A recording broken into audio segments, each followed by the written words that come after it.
ഞങ്ങൾ 100 സീറ്റോട് കൂടി ഞങ്ങൾ അധികാരത്തിൽ വരും. വലിയ കോൺഫിഡൻസാണ്, അമിത ആത്മവിശ്വാസമല്ല. വസ്തുതാപരമായി പരിശോധിച്ചാൽ ഈ കഴിഞ്ഞ 10 വർഷത്തിനിടയിലെ LDF ഭരണം ജനങ്ങളെ പൂർണ്ണമായും അവഗണിച്ചുകൊണ്ടുള്ള ഭരണമായിരുന്നു.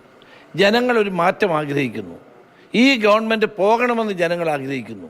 അത് നല്ലൊരു ശതമാനം കമ്മ്യൂണിസ്റ്റുകാരുമുണ്ട്. അതുകൊണ്ട് ഈ മാറ്റം വളരെ വളരെ പ്രകടമാണ്.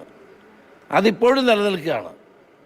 ഇപ്പോൾ പരാജിതൻ്റെ ഒരു കപട ആത്മവിശ്വാസമാണ് മുഖ്യമന്ത്രിയെ കൊണ്ട് 110 സീറ്റ് പറയിച്ചത്. അത് പറയാൻ അവർക്ക് സ്വാതന്ത്ര്യമുണ്ട്. പക്ഷേ പരാജിതരെപ്പോഴും ഇങ്ങനെ പറയാറുണ്ട്. അപ്പോൾ അതുകൊണ്ട് കഴിഞ്ഞ 5 വർഷക്കാലത്തിനിടയിൽ നടന്ന എല്ലാ തെരഞ്ഞെടുപ്പിലും UDF വൻ വിജയം നേടി. പഞ്ചായത്ത് തെരഞ്ഞെടുപ്പിൽ നേടി, പാർലമെൻറ്റ് തെരഞ്ഞെടുപ്പിൽ നേടി, ഉപതെരഞ്ഞെടുപ്പുകളിൽ നേടി. പിന്നെ ഇനി എന്ത് ടെസ്റ്റാണ് വേണ്ടത്?